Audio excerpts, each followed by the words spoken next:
Hello, this is Maria from visasinportugal.com. Today with another video for you. And because it's Monday, it's questions day. So because you asked, I have your back. Let's hear your questions. Let me read your questions. First of all, last week I did a video about MiCA rules and crypto taxes in Portugal. Is Portugal a tax haven? And what are the MiCA regulations implications? Okay, so questions you've done.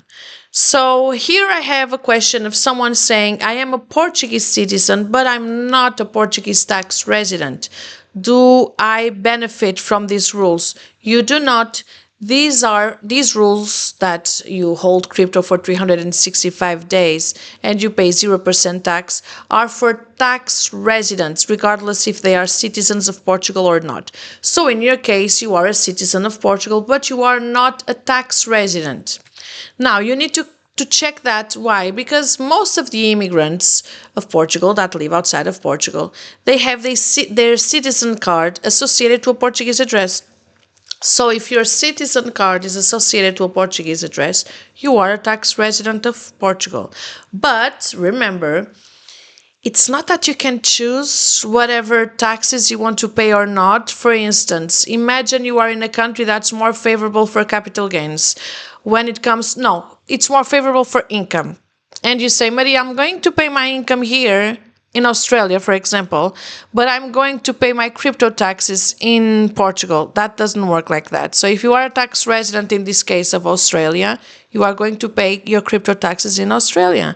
If you want to benefit from the crypto rules of Portugal, you need to be a tax resident of Portugal and Portugal alone. Okay? Another question that I had here.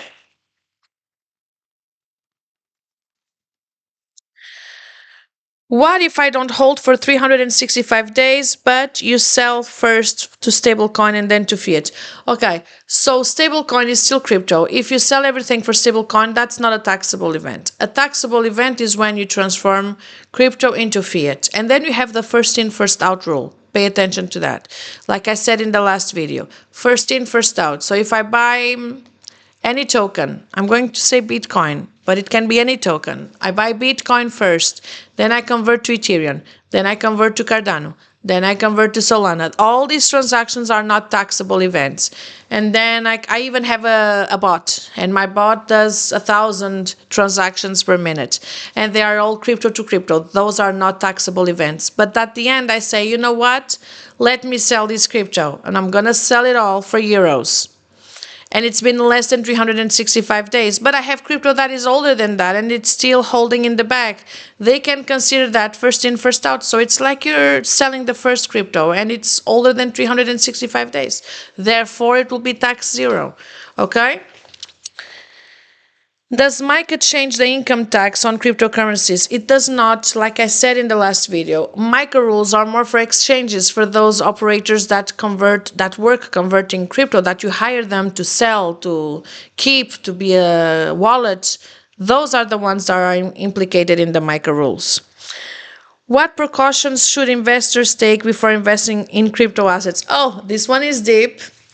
Well, a lot of precautions. First of all, you should only invest, this is my opinion, please understand, you should only invest in crypto funds that if you lose them all, it wouldn't shake your budget, your family budget. What do I mean by this? Okay, you earn 1,000 and the money is tight and you want to save something. You're not going to invest that in crypto, but you earn 1,000, you save 100, and you say, you know what, I'm going to put 50 of these 100 I'm saving, I'm going to put it into crypto. And if I lose it, I don't care. Then you put that 50. Okay, it cannot be money that you say, you know what, it needs to double for tomorrow. That's not going to happen. And right now, the market is down. I believe it will go up, but it's going to take, some say, 3 years. So it's not an investment that it's a quick fix, but you can also lose it. So be aware of that. Of course, there's a lot of dreamy opportunities. There's a lot of dreamy histories of this one that got millions and the other one. But there's a lot of scary stories as well of those who lost everything. Okay? Excellent. What else? What happens if you're not a Portuguese resident? and you sell crypto after 1 year, would you be tax zero? Again, you're not a resident, but are you a tax resident? This is really important. If you are a tax resident, you pay taxes in Portugal. Therefore, you will benefit from the 0% rule. Okay?